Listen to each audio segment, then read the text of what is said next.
This is part 2 of what did the super investors buy in Q4. If you missed part 1, that will be in the top right corner.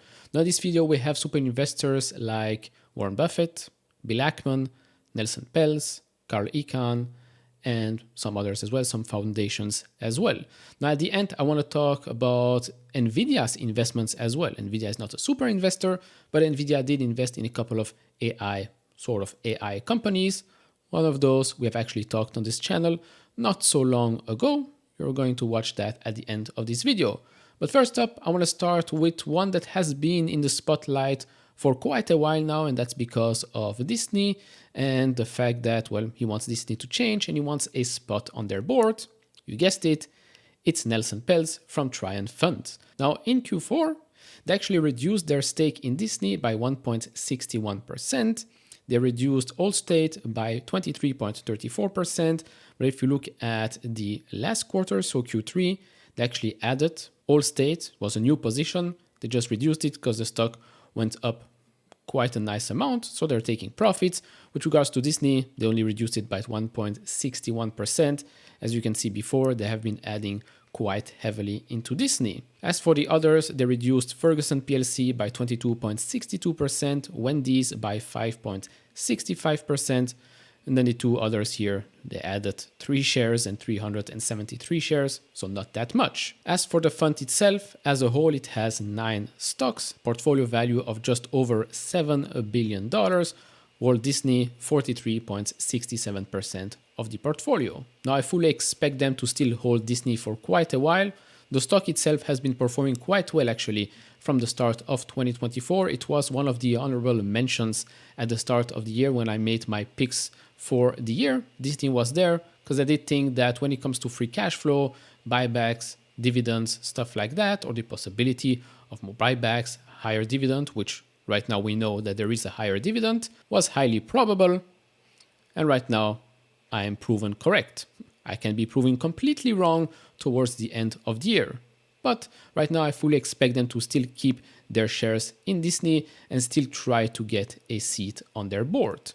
Now before moving into super investor number 2, if you enjoy this type of videos, leave it a thumbs up, subscribe if you have not, we really appreciate that. If you want to support me even further, do check out the link down in the description and in the pinned comment to get the top 10 best stocks to buy now, or go to fool.com/couchinvestor. Thank you very much. So super investor number 2, couldn't really call it a super investor, but it's the Bill and Melinda Gates Foundation. They have 24 stocks and the portfolio has a value of over $42 billion. Now what they do? Well, not that much.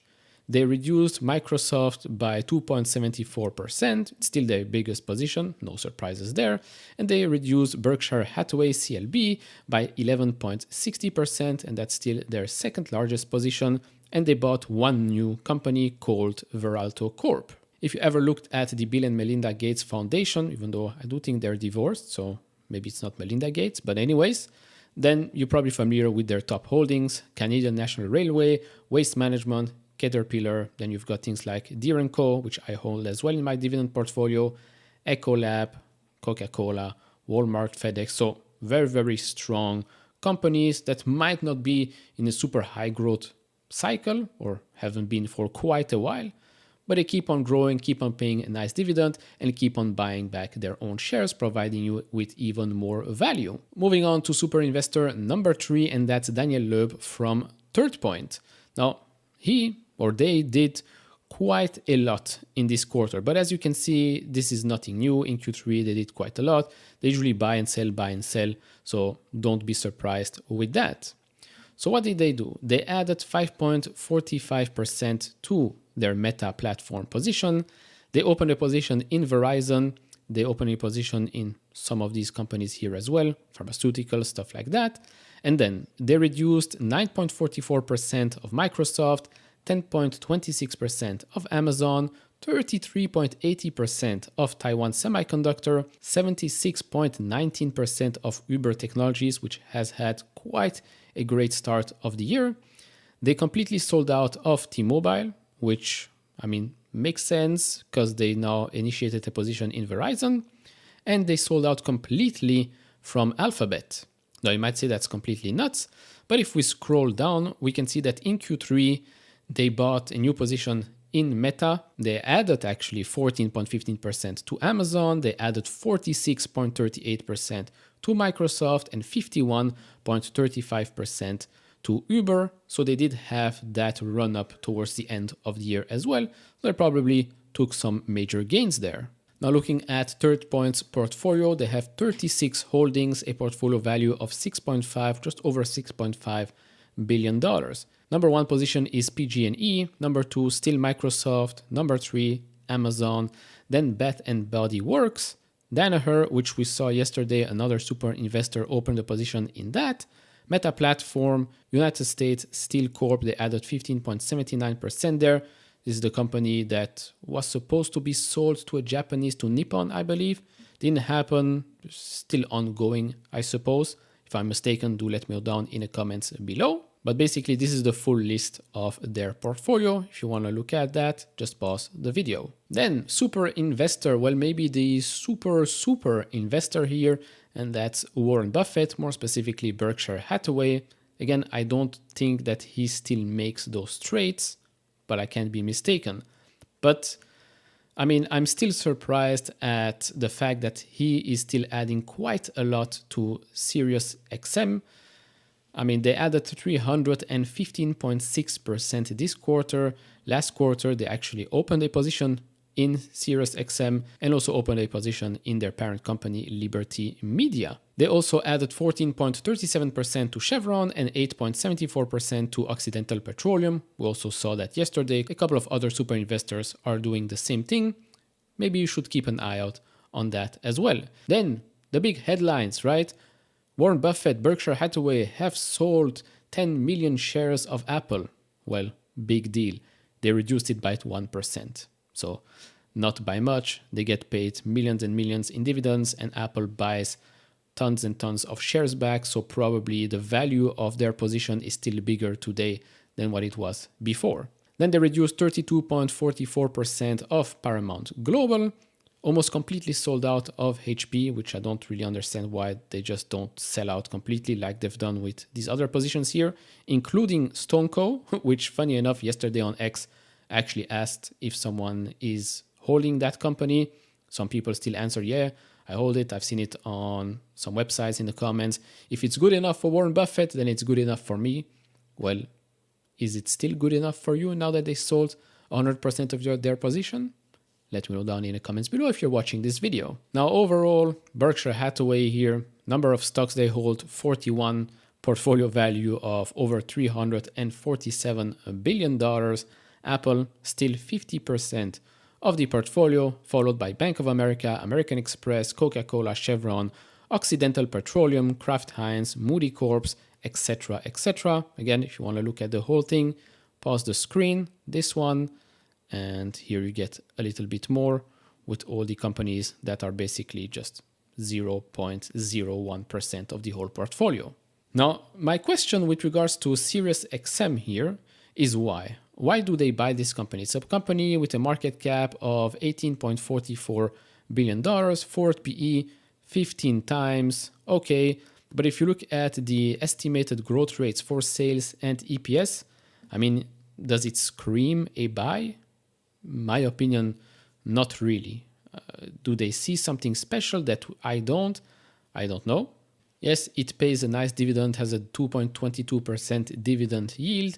If you look at the shareholders yield, basically dividend yield plus buyback yield plus debt paydown yield, you reach 5.41%. So maybe that's one of the reasons. But to be honest, I don't really see why they focus on these types of companies. Again, this is not me trying to be smarter than Warren Buffett or Berkshire or whoever handles those trades. I'm just asking a question, because I don't really see anything special with that company, especially not when you can buy other greater companies out there in the market. So let me know down in the comments below if I'm missing something. I would gladly be proven wrong. Moving on here to the next one, a controversial guy, Carl Icahn. What did they buy? Well, he bought Icahn Enterprises, 4.86%. They opened a new position in a company called American Electric Power, and they completely sold out of Crown Holdings. They reduced their position in First Energy Corp by 58.22%. Overall, they have 14 positions and a portfolio value of just under $11 billion. Up next, last one for this video is Bill Ackman, Pershing Square Capital Management. So the biggest move here is that they reduced 82.37% of their position in Lowe's. They reduced 13.49% in Chipotle Mexican Grill and 10.91% in Hilton Worldwide Holdings. They added 12.17% in Howard Hughes Holdings. Now overall, as you will see, Chipotle is still the number one position in their portfolio. They hold 8 positions as a whole, portfolio value of over $10.3 billion.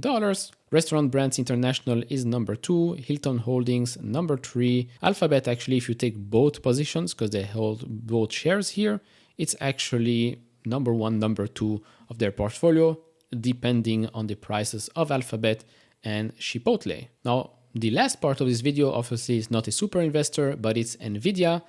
They made a couple of investments here. So first up is ARM Holdings. Remember, they wanted to acquire ARM last year. They weren't allowed, and now they actually just made an investment of around $147 million. Up next, we've got NanoX. They've made a small investment here, not by much, but do you want to see the stock's reaction to that? Well, the stock went up close to 50% after that announcement was made. Now, NanoX Imaging has a market cap of $548 million. The expectations for the company in the coming fiscal years, sales growth is going to explode, of course, still not profitable. Up next, we've got Recursion Pharmaceuticals, SoundHound AI, and TuSimple Holdings. Now, I have no clue what these two do, but SoundHound AI is a company I covered actually at the start of this year, calling it one of the 3 top AI companies to buy that are not named Nvidia. Funnily enough, Nvidia invested in that company over $3.6 million. And what happened with the stock? Well, the stock went up 66.37%, has now a market cap of just under $1 billion. I believe when I talked about this company, we were a bit under $2, so probably could have doubled if I actually bought a little bit, but I did not. The growth expectations for this company are also quite good when you look at sales for the coming fiscal years. Still not profitable. If you want to learn more about that company, the video will be also in the top right corner. So that will be it for this video. Lots of moves, lots of buys, lots of sells. What do you think was the most surprising one? Let me know down in the comments below. If you enjoy this type of videos, leave it a thumbs up, subscribe if you have not, and I'll see you all in the next one. Bye-bye.